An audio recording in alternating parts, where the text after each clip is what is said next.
Welcome to From Yoga Nidra with Love. I honor the place within you where the entire universe resides, and I honor the place within you of love and light, of peace and truth. I honor the place within you where when you are in that place in you and I'm in that place in me, there's only one of us. This is the classic Indian saying. And it's so important right now because we're interconnected, whether we want to acknowledge that or not. The pandemic is forcing us to think of mindfulness in ways that we had not before. We're practicing social distancing, staying 6 to 7 feet away from one another. When I heard this, I immediately thought yogis and other spiritual types have always talked about the idea of an aura or energetic field, which science now confirms exists. And we're having to step outside of each other's energetic field. We're also having to go within. Many of us are experiencing what's been called the dark night of the soul, because we can't go outside. So now we have to go inside, and if you've not been used to going inside, that's a challenge, and I want to acknowledge that. I want to acknowledge this because May is Mental Health Awareness Month, and there is a connection between Yoga Nidra, mental health, and sleep. So I want to start talking about that, okay? Yoga Nidra is yoga sleep, the sleep of a yogi. It's also been called conscious relaxation. And one of the main reasons that people are drawn to this particular practice, which is from the Yoga Tantra tradition, is the fact that an hour is equivalent to 3 to 4 hours of sleep. So, I do these 20-minute meditations, and it's like a 1 hour of powerful, deep, restorative sleep. And the reason that's so important is because, first of all, a third of Americans don't get the recommended amount of sleep, which according to the CDC, American Academy of Sleep Medicine, and Sleep Research Society, is 7 to 9 hours of sleep. And that's important because missing 1 hour of the recommended amount of sleep puts us at a huge disadvantage. And that disadvantage is we are at an 80% risk for developing mental illness, whether it's depression, feelings of hopelessness, anxiety, just an overall mental reactive state of mind that really doesn't serve us, and it doesn't serve those around us. This is huge. In the United States, nearly half of adults and more, now that we're in this pandemic, more will experience mental illness. 43.8 million people who are 18 and older experience mental illness in a year. And in the United States, only 41% of those with mental disorders received treatment in the last year. So we need to talk about this. And to make matters worse, if we're not getting the sleep that we need to function, to be our best, to have a clear mind, and to be mentally healthy, we're also at risk for developing a lot of the underlying symptoms that we hear about. And those are obesity, diabetes, high blood pressure, heart disease, stroke, and frequent mental distress. Now, what Yoga Nidra does is it reminds us of the power of quiet and the quiet mind. And we are able to get this dose of positive psychology because we establish a sankalpa, an intention. And that intention is like a star, our personal star that's guiding us in our life's journey. It's the thing that we want so badly, so deeply in our soul to manifest that positive thing. And Yoga Nidra gives us the opportunity to work with that in meditation. And it gives us the conscious means to work with our unconscious mind, which is important because the unconscious mind is ruling the show. It's ruling the psychological, emotional, as well as the physical self. This is huge.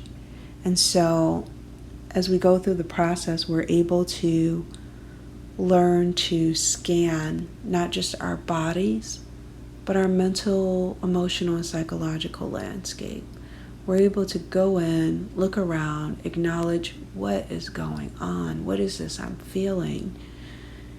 And then began this process of letting go. And this is all about mindfulness, because we acknowledge versus suppressing. And then we don't allow whatever the feelings are, no matter how uncomfortable, we don't allow them to define us. We allow it to pass through us.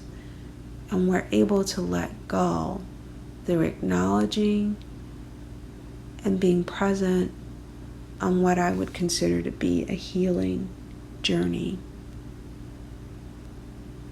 This is really what mindfulness is all about.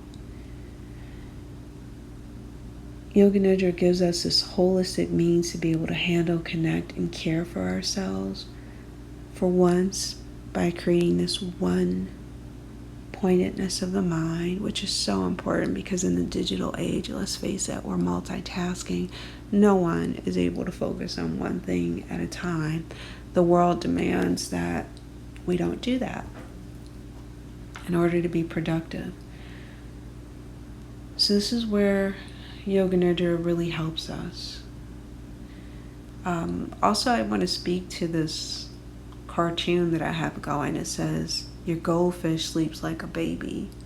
And that's true. We live in a culture that's anti-sleep, and we need to reverse that because all mammals need sleep. And right now, your goldfish, your cat, your dog, all these pets, they're rocking it. Animals are getting more sleep than human beings.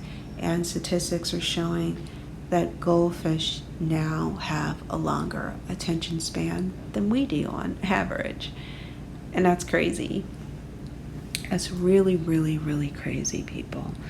So it's one of the reasons I'm passionate about Yoga Nidra, why I'm putting these educational videos out, doing the workshops to really get people to prioritize and cherish. Yes, cherish your sleep, because sleep is a master healer. It heals us on a physical and emotional level because we're able to release through the unconscious and the subconscious mind. We're able to release all the pent-up frustrations of a day, of a lifetime.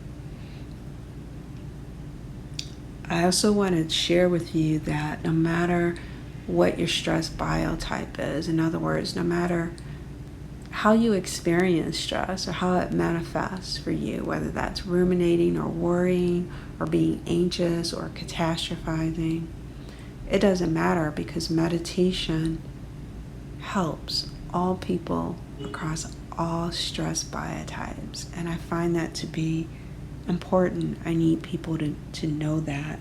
It doesn't really matter what your age is, what your ability, what your cognitive type is, quite frankly. You can benefit from meditation and you can benefit from Yoga Nidra. I consider Yoga Nidra to be a trusted friend for me.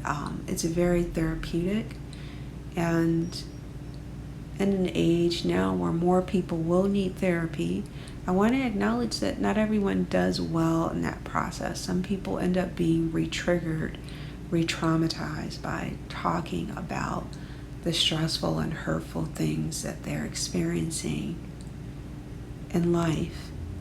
And this gives us an opportunity to address that in a different way. By acknowledging and beginning this process of letting go, and also by overriding the negative thoughts and habits with this positive psychology, which is inherent in having a sankalpa, an intention. Lastly, I do want to share that one of the things that's very different about this meditation is that the U.S. military actually endorses it, if you can believe it. 2006, the Department of Defense actually conducted research on its efficacy for treating soldiers returning from Iraq and Afghanistan with PTSD. And this has led to the incorporation of Yoga Nidra and weekly treatment programs in VA facilities around the world. In 2010, we actually had a U.S. Army Surgeon General endorse it for its intervention for chronic pain. And then we've also had the big dogs, the Department of Defense and the University of Massachusetts, conduct numerous studies suggesting that it helps with insomnia, anxiety, depression, addiction, and chronic pain. And I also want to add that this helps with lowering blood pressure and cortisol, the stress hormone.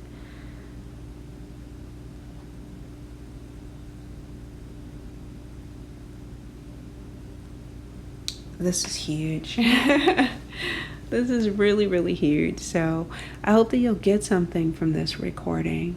And I also want to remind you that I found this to be true in my Yoga Nidra journey, that it's really helped me to cultivate a sense of contentment as we began to become less reactive and reach out with a quiet and balanced mind. Only then are we able to just relax and not expect more than we've actually earned, and not overreact to disappointment. At the same time, not overreacting to when things actually go our way, when we receive what we actually expect. And contentment really is the root of happiness. Happiness is a root of a quiet mind. The quiet mind is a root of gathering energy.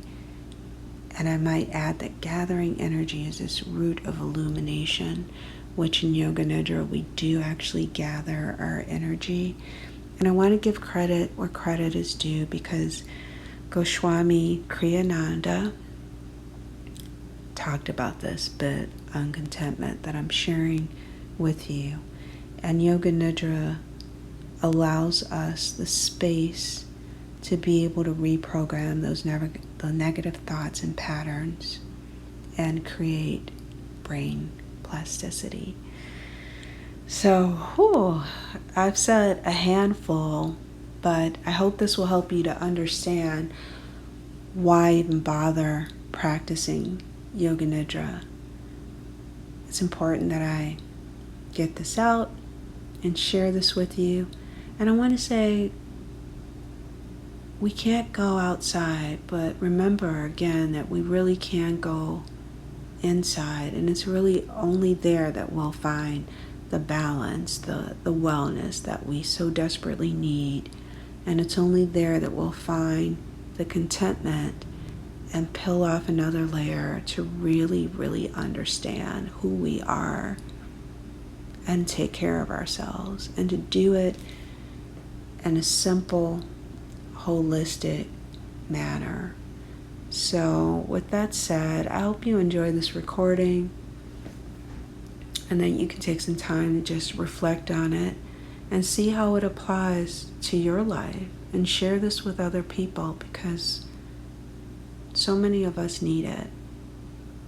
I don't just facilitate Yoga Nidra, but it's really a part of my life, and it's an honor and a pleasure to be able to share this with the world. Thank you again, and namaste. Take care.